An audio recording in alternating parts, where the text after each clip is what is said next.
दोस्तों, यूक्रेन जो खुद रूस से लड़ रहा है, जो पूरी दुनिया से मदद मांग रहा है, उसी यूक्रेन का विदेश मंत्रालय आज भारत के खिलाफ क्यों भड़क उठा? और उधर कतर, यूएई और सऊदी ने अचानक अपनी गैस फैसिलिटी क्यों बंद कर दी? क्यों कहा जा रहा है कि अगले 14 दिनों में मिडिल ईस्ट की गैस सप्लाई जीरो हो सकती है? 5.8 मिलियन टन का शॉर्टफॉल और दुनिया के पास कोई प्लान भी नहीं है, लेकिन भारत के पास है। सवाल ये नहीं है कि संकट आएगा या नहीं, सवाल ये है भारत ने ऐसा कौन सा प्लान भी तैयार किया है जो बाकी दुनिया के पास नहीं है। चलिए पहली अपडेट से शुरू करते हैं। दरअसल दोस्तों, जरा सोचिए, जब कोई आपके घर में छुपकर सेंध लगा रहा हो और पकड़े जाने पर उल्टा आप ही पर चिल्लाने लगे, तो आप क्या कहेंगे? आप भी यही कहेंगे ना कि आप चिल्लाने से क्या होगा, ये सब कांड करने से पहले सोचना था। बिल्कुल यही कहानी इन दिनों भारत, यूक्रेन और म्यांमार के बॉर्डर पर चल रही है। कहानी शुरू होती है हमारे शांत और खूबसूरत राज्य मिजोरम से, जहां एनआईए, राष्ट्रीय जांच एजेंसी ने एक बड़ा पर्दाफाश करते हुए 6 यूक्रेनी और 1 अमेरिकी नागरिक दिल्ली, लखनऊ और कोलकाता एयरपोर्ट से पकड़ा और गिरफ्तार किया है। इन पर बिना इजाजत घुसपैठ और कुछ बेहद संदिग्ध गतिविधियों का आरोप है। अब आप सोचेंगे कि ये 7 विदेशी लोग मिजोरम में कर क्या रहे थे? खुलासे ऐसे हैं जो किसी हॉलीवुड स्पाई फिल्म की कहानी लगते हैं। एनआईए के मुताबिक ये लोग भारत को एक ट्रांसिट कॉरिडोर बनाने की फिराक में थे। आसान भाषा में समझें तो ये यूक्रेनी और अमेरिकी नागरिक भारत के रास्ते म्यांमार के उग्रवादियों को ट्रेनिंग दे रहे थे। कैसी ट्रेनिंग? आधुनिक युद्ध तकनीक और घातक ड्रोन उड़ाने की। रिपोर्ट्स के मुताबिक इनका मकसद या तो म्यांमार के गृह युद्ध में हाईटेक हथियार सप्लाई करना था, या फिर भारत के खिलाफ ही कोई बड़ी साजिश रचना। इन्होंने मिजोरम को ही क्यों चुना? क्योंकि ये राज्य म्यांमार से सटा है। एनआईए का मानना है कि बॉर्डर के दोनों तरफ रहने वाले कुछ स्थानीय लोग चंद पैसों के लालच में इन विदेशियों की सीमा पार करने में मदद करते हैं। अब सवाल यह है कि इन विदेशियों का मास्टरमाइंड कौन है? इन्हें फंडिंग कहां से मिल रही है? जांच जारी है और खबर यह भी है कि इनके ग्रुप के 8 और यूक्रेनी नागरिक अभी एनआईए के रडार पर हैं। अब इस कहानी में आता है एक नया मोड़। यूक्रेन का विदेश मंत्रालय इस गिरफ्तारी पर बुरी तरह भड़क गया है।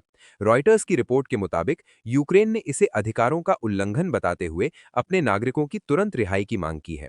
यूक्रेनी विदेश मंत्री ने तो भारत पर सीधा आरोप लगाते हुए कहा कि अगर ये रूसी नागरिक होते तो क्या भारत इन्हें गिरफ्तार करता? भारत बिना सबूत हमारे लोगों को आतंकी गुटों से जोड़ रहा है। उन्होंने भारत से तुरंत काउंसलर एक्सेस, अपने नागरिकों से मिलने की इजाजत मांगी है और इस गिरफ्तारी को तमाशा बताया है।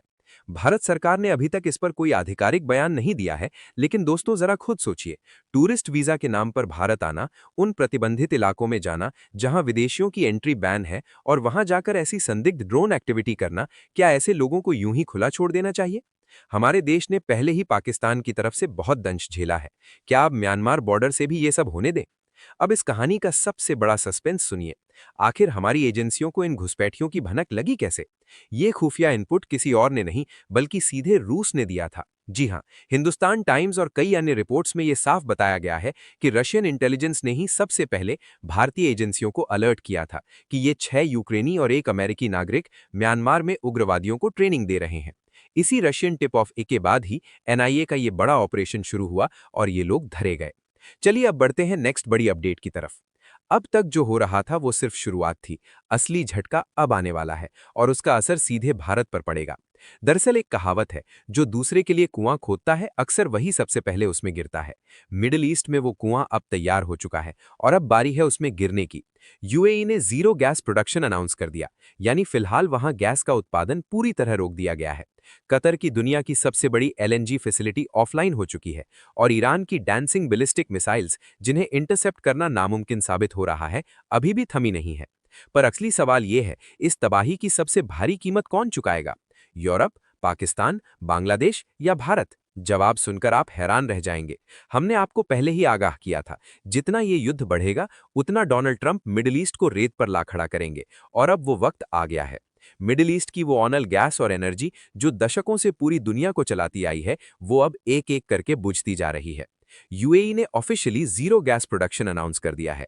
कतर ने अपनी मेजर गैस फैसिलिटीज को बंद कर दिया है, और ये सब हो रहा है ईरान के लगातार हमलों की वजह से। अब सवाल उठता है, ईरान अटैक क्यों कर रहा है? तो दोस्तों थोड़ा पीछे चलते हैं।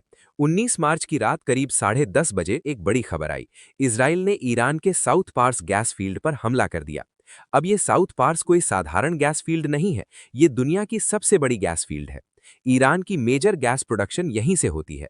और अगर आप मैप पर देखें तो ईरान का एक्सक्लूसिव इकोनॉमिक जोन जहां खत्म होता है, वहीं से कतर का शुरू होता है। और कतर में इसी गैस फील्ड को नॉर्थ डोम कहते हैं, यानी एक ही गैस फील्ड दो देशों में बटी हुई।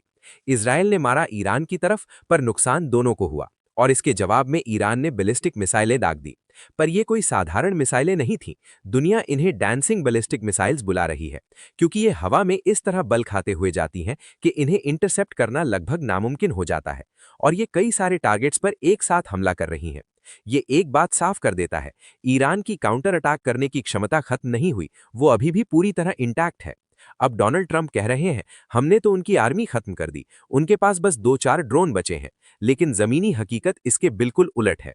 कुवैत पर हमला हो चुका है, शुआइबा ऑयल फील्ड और ऑयल रिफाइनरी को टारगेट किया जा चुका है। कतर की, बल्कि दुनिया की सबसे बड़ी गैस रिफाइनरी को ईरान ने तबाह कर दिया है। वो वीडियो आप सोशल मीडिया पर देख सकते हैं, कैसे वो भरभराते हुए जल रही थी। और फिर ईरान ने कतर की रास लफान फैसिलिटी पर हमला किया। ये दुनिया का सबसे बड़ा एलएनजी कॉम्प्लेक्स था, और अब ये ऑफलाइन है, बंद है, खत्म है।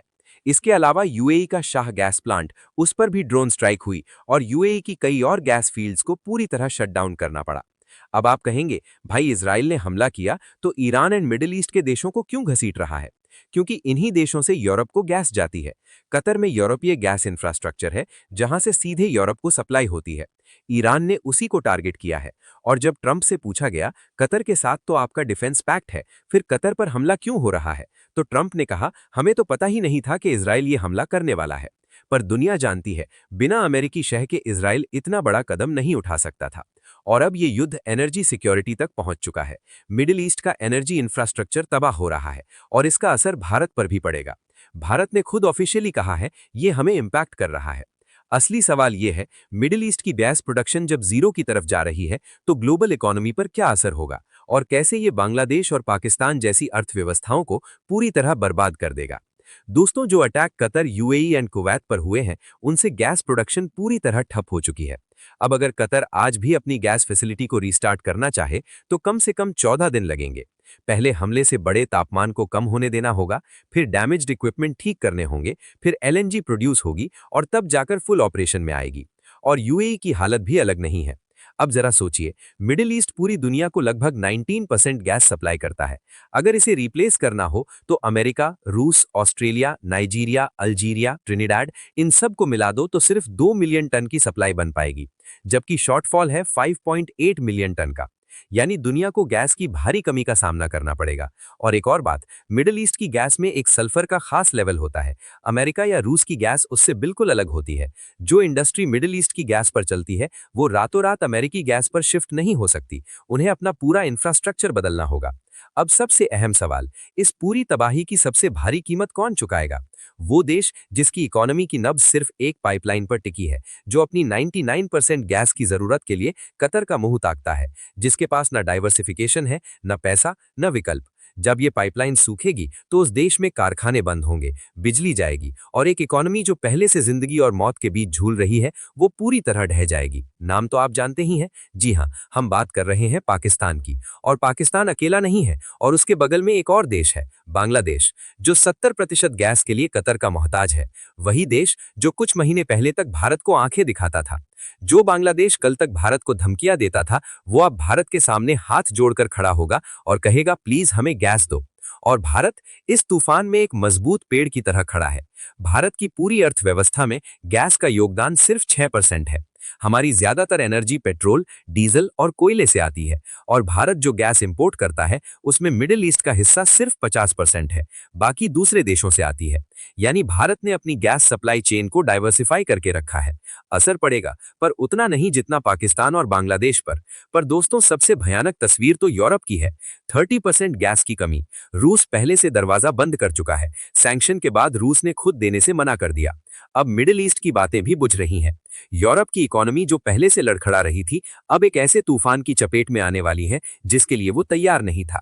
दोस्तों, जो आग मिडिल ईस्ट में लगी है, उसकी लपटें अब हर महाद्वीप तक पहुंच रही हैं। और ये सिर्फ शुरुआत है दोस्तों। ये कोई साधारण युद्ध नहीं रहा। ये अब एक ऐसा युद्ध बन चुका है जो पूरी दुनिया की एनर्जी सप्लाई को हिला रहा है, और जिसकी आंच हर देश तक पहुंचेगी।